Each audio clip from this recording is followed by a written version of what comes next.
નમસ્કાર ખેડૂત મિત્રો, હું અનિલ વગાસિયા અનુભવોની વાર્તામાં ફરી એક વખત તમારું હાર્દિક સ્વાગત કરું છું. અત્યારે આપણે દીપેશભાઈના સાનિધ્ય હેઠળ એક ફાર્મ ટેટીનું તૈયાર થઈ રહ્યું છે. એમાં પણ દીપેશભાઈ એક નવતર પ્રયોગ કરાવેલો છે, તો એ આપણે દીપેશભાઈના મુખેથી સાંભળીએ. દીપેશભાઈ, ખેડૂત મિત્રોને જણાવો કે તમે શું આની અંદર ટ્રાયલ કર્યું છે અને એની અંદર શું તમને રિઝલ્ટો જોવા મળી રહ્યા છે. એક તો જો સાહેબ, આ છે ડબલ નળી, આની અંદર બે નળી નાખેલી છે અંદર ડ્રીપમાં, બરોબર. કે આમાં એક બેડની અંદર બે નળી ડ્રીપ છે. ઓકે, એક આ છે અને એક આ છે, બરોબર. અને આ બેડની અંદર સિંગલ નળી છે, આમાં સિંગલ નળી છે, બરોબર. આ એક જ ચીજ, બરોબર છે. હવે આમે તમે પત્તાની શાઇનિંગ જુઓ, ગ્રોથ જુઓ, ફ્રૂટની સાઇઝ જુઓ, બધી રીતે ફરક બતાવશે. મતલબ આ ડબલ ડ્રીપની અંદર જોતા એવું લાગે છે કે પત્તાની જે સાઇઝ છે એ મોટી છે, ગ્રીનરી વધારે જોવા મળે છે, તેમજ આગળ પણ ડાળી ચાલી રહી છે. સાથે સાથે જે પાછળ જે માલ આવી રહ્યો છે એની પણ સાઇઝ ખૂબ સરસ બની રહી છે. તેમની સાથે સાથે જોઈએ તો આગળનો જે માલ છે, તો આ જે ટેટી લાગેલી છે એની પણ સાઇઝ અને સેટિંગ ગણીએ તો ખૂબ જ સારી માત્રામાં જોવા મળી રહ્યું છે.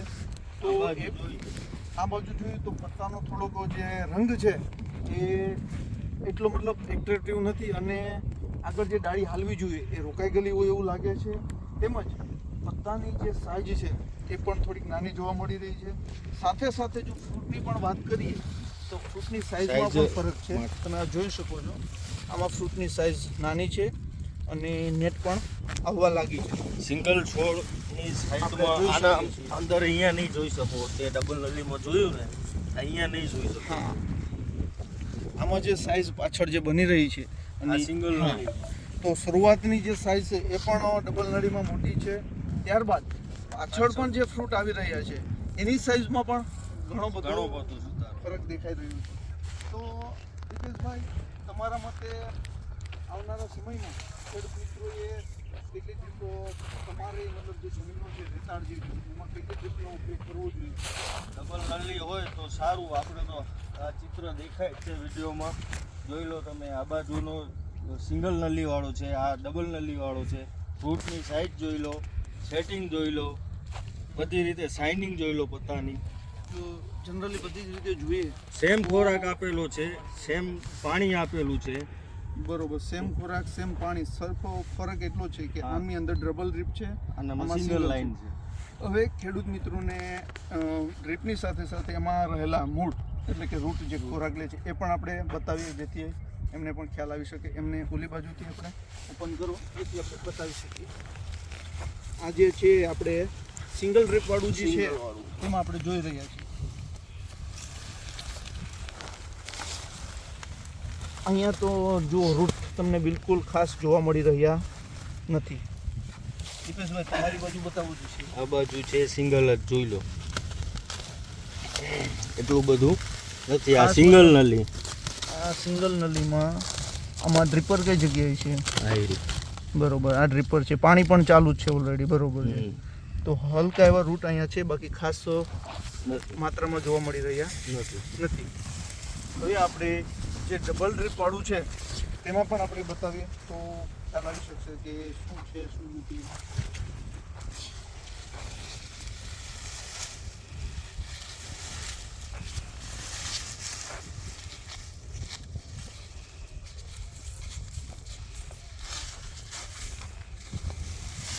આમાં તમે જોઈ શકો છો ડબલ ડ્રીપની અંદર કે રૂટનો ગ્રોથ છે ખૂબ જ સારી માત્રામાં છે અને ડ્રીપરથી જે પણ પાણી નીકળેલું છે, જે પણ ન્યુટ્રિશન આપેલા છે ત્યાં પણ તમે રૂટ ખૂબ સારી માત્રામાં જોઈ શકો છો. એવી જ રીતે જ્યાં બીજું ડ્રીપર પણ નીકળ્યું છે ત્યાંથી પણ તમે જોઈ શકો છો. હજી આપણે ત્રીજું ડ્રીપર પણ જોઈ લઈએ. આ ત્રીજું, અહીંયા પણ આપણે સારી માત્રામાં રૂટ જોઈ શકીએ છીએ. તો આમ જોઈએ તો ડબલ ડ્રીપની અંદર જે મૂળનો વિકાસ છે એ ખૂબ જ સારી માત્રામાં છે અને એમનું જે આ રિઝલ્ટ છે એમનું મારા મત પ્રમાણે એ જ છે કે આમાં રૂટનું પ્રમાણ વધારે હોવાથી ખોરાક પણ છોડ વ્યવસ્થિત લઈ શકે છે અને છોડ છે એનું રિઝલ્ટ આપે છે. તો આમની અંદર જે બીજી ડ્રીપ છે ત્યાં પણ આપણે થોડુંક ચેક કરીએ કે શું કહેવા માંગે છે. આ બીજી ડ્રીપ છે, ત્યાં પણ તમે રૂટ જોઈ શકો છો, નીચેના ભાગમાં ડેવલપ થઈ રહ્યા છે. અહીંયા પણ છે ફરી ડ્રીપર, તો ત્યાં પણ આપણને જોવા મળી રહ્યું છે. પછી પણ આપણે ચેક કરીએ આ ત્રીજું ડ્રીપર, તો ત્યાં પણ એમના રૂટ જોવા મળી રહ્યા છે. મતલબ કે બે જગ્યાએથી આમાં પણ 5 કિલો જ એકરે ખોરાક જાય છે, આમાં પણ 5 કિલો જાય છે. ફરક એટલો છે કે આમાં 2 ડ્રીપર હોવાથી એમને 2 મુખ મળ્યા છે. તો બે જગ્યાએથી અલગ અલગ ખોરાક જેવાથી જે રૂટ છે એ અલગ અલગ જગ્યાએ ખોરાક પડવાથી રૂટો એક માત્રાથી વધારે થયેલા છે, અને એના હિસાબે છોડનો વિકાસ પણ ખૂબ સારો થયેલો છે. હવે આપણે આમને ખોલીને પણ જોઈએ.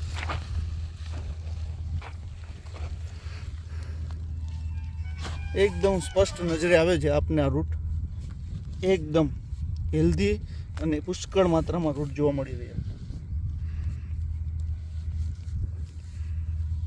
મતલબ આ એકદમ સ્પષ્ટ નજરે ચડી આવે છે કે ડબલ ડ્રીપમાં રૂટનો વિકાસ, મૂળનો વિકાસ પણ ખૂબ સારો છે, છોડનો વિકાસ પણ સારો છે, સાથે સાથે સાઇઝ પણ સારી છે. તો બધા જ ખેડૂતોએ ડબલ ડ્રીપ આવી જ રીતે દીપેશભાઈનો અનુભવ તમારે પણ કરવો જોઈએ અને તમારે પણ ખેતીમાં બદલાવ લાવવો જોઈએ. Thank you.